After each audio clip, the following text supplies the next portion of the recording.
The first time I felt the cold weight of betrayal, it wasn't in some grand revelation, not with shouting or slamming doors. It was in a single tiny text that landed on my phone at 2:14 a.m. "Don't call me." I stared at the screen for what felt like hours, my thumb hovering over the reply button, the light from the phone painting my face in shades of disbelief and dread. She had never spoken to me like this before, not Sarah. My Sarah, the woman who laughed at my bad jokes, the one who held my hand through job losses and family fights. She had always been my anchor. And now, she was a stranger. Minutes earlier, I had been waiting at our kitchen table, half-empty coffee cup in front of me, heart thudding in anxious anticipation. She had promised she'd be home early. "I'll be there before 10, she said over the phone. But 10 passed, then 10:30. The air was thick with that familiar anxiety that gnawed at me every time she was late, but tonight felt different. Then came the text. "Don't call me." I couldn't help it. My fingers moved almost reflexively, typing back. "Then don't come back." Silence. I set the phone down, trying to steady the shaking in my hands. The clock ticked louder than ever. I felt a hollow echo in my chest, like something inside me had been gently carved out. That's when the phone started ringing. First it was a single ring. Then another. Then a barrage, relentless, urgent, desperate. I grabbed the phone, seeing her name flash across the screen over and over. "Sarah, what is it?" I whispered into the phone, my voice brittle. She didn't answer. Only the line hummed with static, and I could hear her, somewhere, breathing heavily like she had been running. Then a single, trembling voice. I made a mistake." Froze. The room, the coffee cup, the faint hum of the refrigerator. All of it vanished. "A mistake?"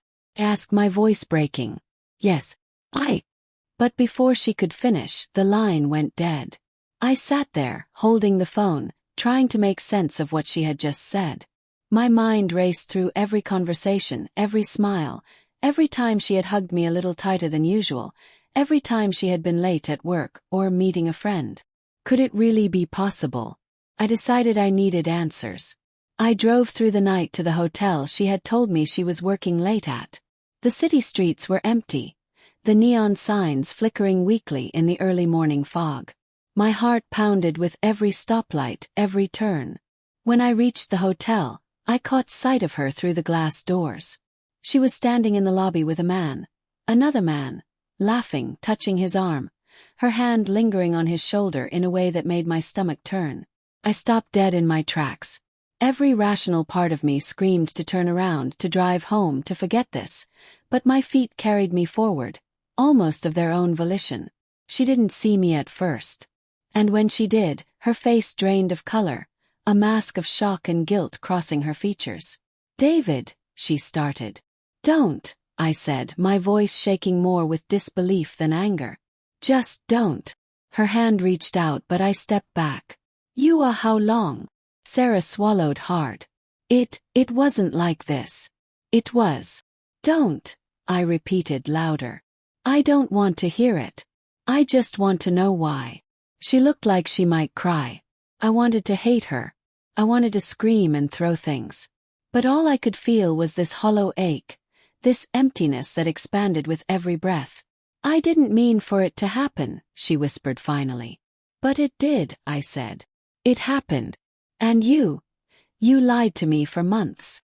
Tears welled in her eyes, but my own vision blurred with the salt of mine. I was lonely, David. You were always busy. I felt alone." Snap. "You felt alone. I worked 2 jobs to keep this house, to pay for the things we dreamed about. I was here. I was trying." She flinched at the volume, the pain in my voice. And then, the silence. The silence that followed when someone you love has betrayed you so completely that words feel useless. I turned and walked out, the cool night air slapping me awake from the haze of disbelief. I didn't know where I was going, didn't know what I wanted, except to escape the unbearable weight of what I had just seen. The drive home was a blur. Every red light seemed to stretch forever, every passing car a reminder that the world was still moving, still alive, while my world had stopped. When I arrived, the house was dark. Too dark. I flicked on the light in the living room and saw the small details of our life together, now grotesque in their familiarity. The coffee mug she had left on the counter, the throw blanket we shared on the sofa, the photographs on the wall of us smiling in happier times. I sank onto the sofa, burying my face in my hands.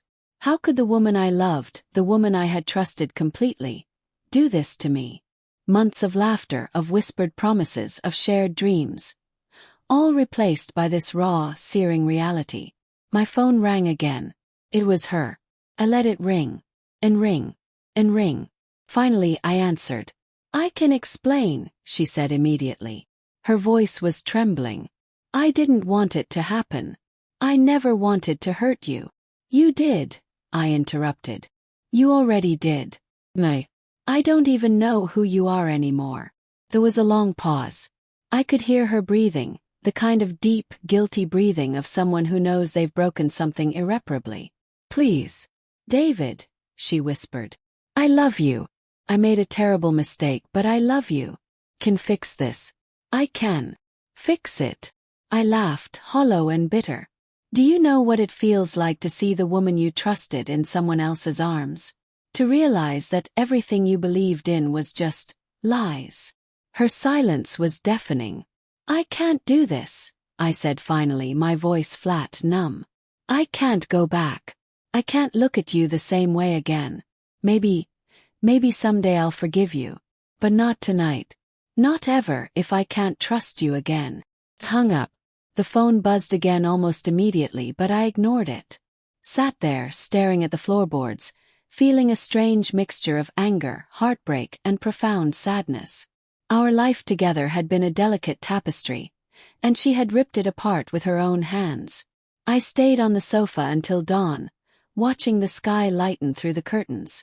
I thought about the months of laughter, the ordinary nights we had shared, the whispered "I love yous" before sleep.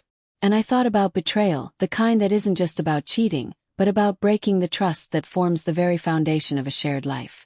By the time she returned, the house smelled of early morning coffee and something bitter in the air. My grief. She knocked tentatively on the door, my name trembling on her lips. "David, please, can we talk?" I didn't answer. I didn't move. She stepped inside anyway, the floor creaking under her weight. I watched her, this woman who had once been my everything, now a stranger, filled with shame and desperation. "I can't undo what I did," she said softly. "But I want to try. Please just let me try." I shook my head, my eyes stinging with tears I refused to shed. "You've tried. You've tried and you've failed. That's it. There's no more trying. You've chosen Sarah. And your choice wasn't me." Her face crumpled, but I felt nothing but a cold, hollow resolve.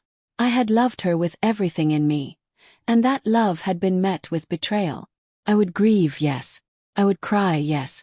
But I would not go back. She fell to her knees, sobbing now, and I walked past her without a backward glance, out of the room, out of the life we had built together. I left the house later that day, the city streets familiar yet alien. Each passing face, each distant sound, felt like a reminder that the world continued even as my world had shattered. And somewhere deep inside, a small, stubborn ember remained, a quiet promise to myself, that one day I would heal and I would find trust and love again. But not tonight. Not with her. Not after this. The phone rang one last time that evening. I didn't answer. I didn't need to. I'd already made my choice.